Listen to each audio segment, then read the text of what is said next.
menyinggung tentang letak tembok yang dibentuk oleh Zulkarnain. Nah, bagaimana pendapat Pak Ustadz? Saya mempunyai teori sendiri gitu, di mana letaknya tembok Yajuj Majuj itu gitu.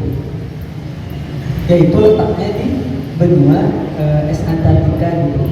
Dan saya juga mempunyai data-data pendukung untuk teori saya gitu. Yang pertama, karena di luar tembok es Antartika itu sangat luas mengelilingi bumi hingga masuk akal jika tempat Yajuj Majuj itu ada di situ gitu. Karena jumlahnya itu lebih banyak dari kita, 3 berbanding 1 dengan jumlah manusia, jadi tidak mungkin temboknya itu ada di sekitar sini karena banyaknya tersebut gitu.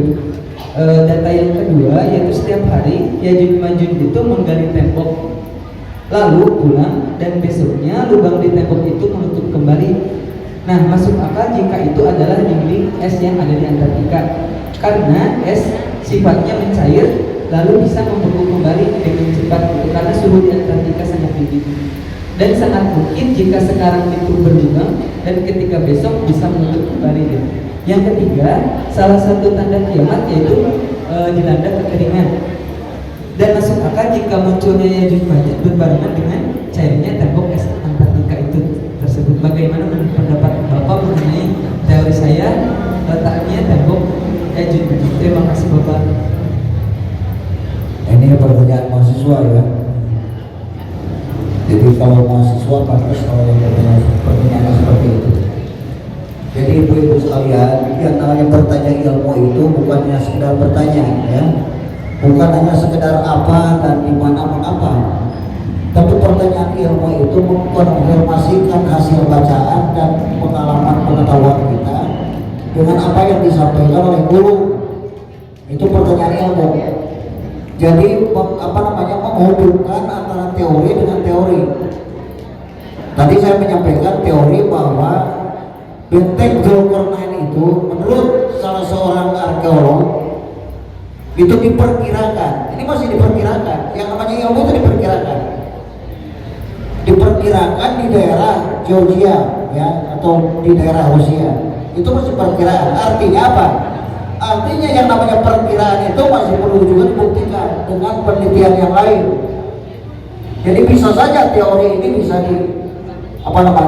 dibatalkan oleh penemuan yang lain dengan menghubung-hubungkan dengan dengan fenomena-fenomena yang lain.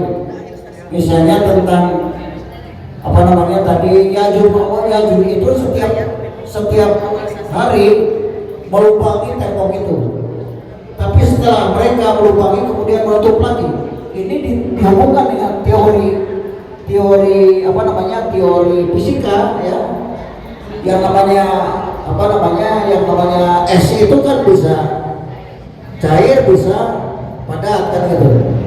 Jadi mungkin saja pada saat dia berubah itu dalam keadaan sedang mencair, tapi ketika ditinggalkan kemudian benteng itu karena terbuat dari logam tadi ya. Jadi bisa saja itu deh. Bisa saja kalau ada yang bisa melakukan penelitian itu, kalau kebetulan jurusan yang memungkinkan ya, atau fakultas yang memungkinkan untuk melakukan penelitian itu hebat. Ini bisa membatalkan teori-teori yang ada di dalam buku itu. Nah, tapi sejujurnya yang namanya penelitian arkeologi itu spesifik harus dilakukan oleh yang ahli atau yang punya disiplin di bidang arkeologi. Tapi kalau bertanya pendapat saya tadi, bagaimana pendapat saya tentang bahwa saya juga punya teori, ya bisa saja teori dengan teori itu sah-sah saja ya. Ketika teori itu masih belum meyakinkan dengan penelitian, teori itu masih bisa dipakai. Tapi ketika teori itu sudah dibatalkan dengan teori berikutnya, maka teori itu bisa menjadi batal, bisa menjadi tidak berguna. Sama seperti di dalam ijtihad para ulama itu. Meskipun ada kaidah bahwa al-ijtihadu ya la yaqdi bil ijtihad, bahwa ijtihad Imam Syafi'i itu tidak bisa dibatalkan dengan ijtihad Imam Hanafi, tapi tetap saja kedua ijtihad itu masih bisa dipakai. Contoh misalnya, ijtihad Imam Syafi'i pantau kulit istri secara promogat kalau bayar mahram, ngabatalkeun karena wudu ya. Itu teorinya Imam Syafi'i, zonnya Imam Syafi'i. Tapi teorinya zonnya Imam Abu Hanifah bener deui.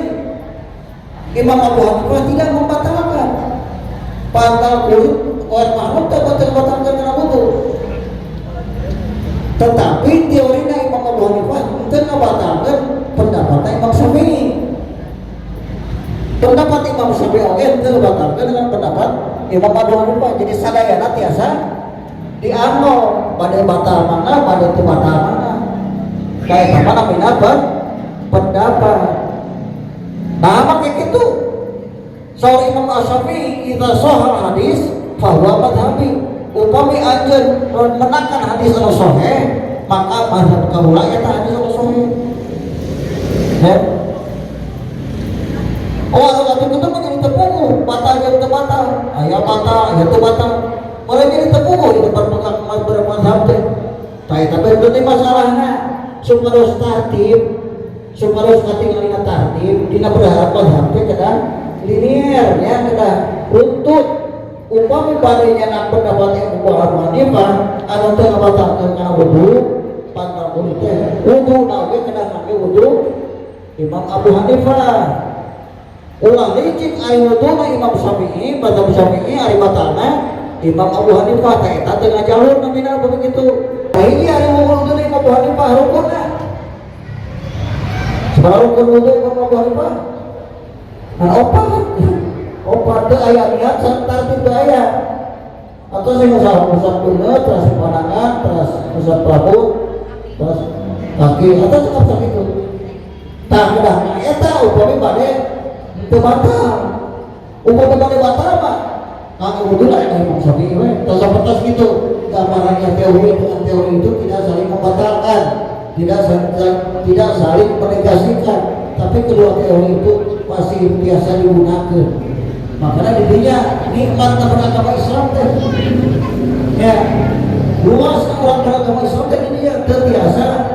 Anak terbiasa ieu, anak pendapat ieu, terbiasa ieu, anak pendapat ieu. Tah ari dina urusan teori pengetahuan mah kedah dibuktos itu. Kedah dibatalkan nanti dibuktos.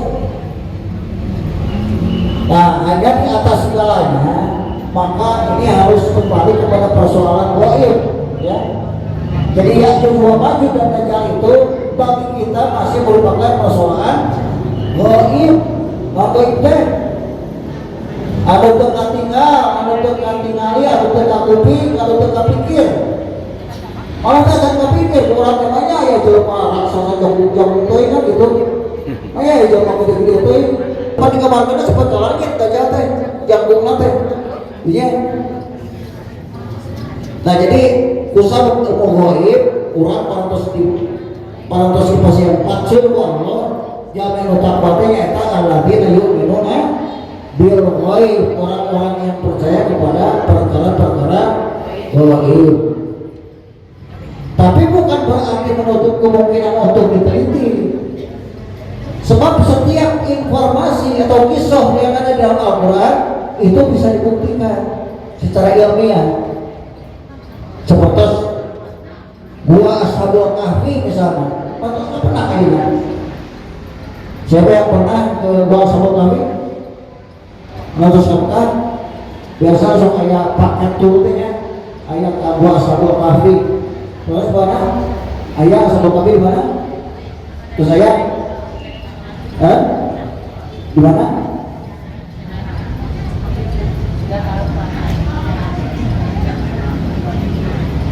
Itu sudah ditemukan. Termasuk Safinatun Nuh, ya. Kapal Nabi Nuh. Di Al-Qur'an disebutkan bukit judi, ya. Bukit judi. Jelas judi kan ya. Judi. Di Al-Qur'an. Tapi di bahasa Turki mah judi teh jadi di bukit Jadi Safinatun Nuh itu kapal Nabi Nuh sareng kaumna itu patut ditemukan. Hartosna setiap informasi anu aya dina Al-Qur'an aya buktosna, biasa dibuktos. Tapi kada dibuktos ku ahlina. Upami pada ngabuktoskeun situs-situs sejarah kedah ku ahli arkeologi. Seperti gunung apa namanya? Situs mana? Gunung Padang ya. Terus ke Gunung Padang. Terus terang sejarahnya. Hah? Tapi terang sejarahnya orang Gunung Padang teh. Eta Gunung Padang teh iraha nu dipindah gitu. Hah? Hah? Belum ini ada tuh itu ada maksud. Nah, kalau belum mah tuh mau jadi ilmu. Nah itu orang datang ke itu tempat anu bersejarah teh kedah kita terang karena sejarahnya. Atau ke Cikulul, hah? Sehari Cikulul teh. Hah? Hah? Saham. Banyak cara yang apa itu mah? Arya Wiratanu, ya macam Arya Wiratanu bukan ini mah. Kita dalam Cikulul kita. Anu namina Pangeran Jaya Sasana, namina mah ya. Namina teh Pangeran Jaya Sasana dalam Cikulul teh. Iraha teh ka Cikulul teh. Tahun sabaraha? Teh apa? Loh, aku kena giring gawe gua gitu. Ini kan tempat saya tinggal saya bicara ya. Luar Batang, luar Batang? Hah? Sahar luar Batang teh? Berapa nih? Banten atau ke Banten? Ya. Ibrahim alaihissalam tos ayah itu. Kapas teh Pak. Kita percaya teh yang eta Gunung Padang zaman Nabi Musa. Hah? Allah aku percaya kena dicucuk heula gitu. Sok bupati Cianjur kerja apa dengan pemikiran. Itu artinya bahwa bukan hanya sekedar jalan-jalan, tapi jalan-jalan itu harus mengalahkan ilmu, ya, kena kajian-kajian yang berkaitan. Atas benar saya lah, atas capai. Terus apa itu? Baru itu makanan naon itu. Nah, Lebaksiu. Salah gedang Lebaksiu.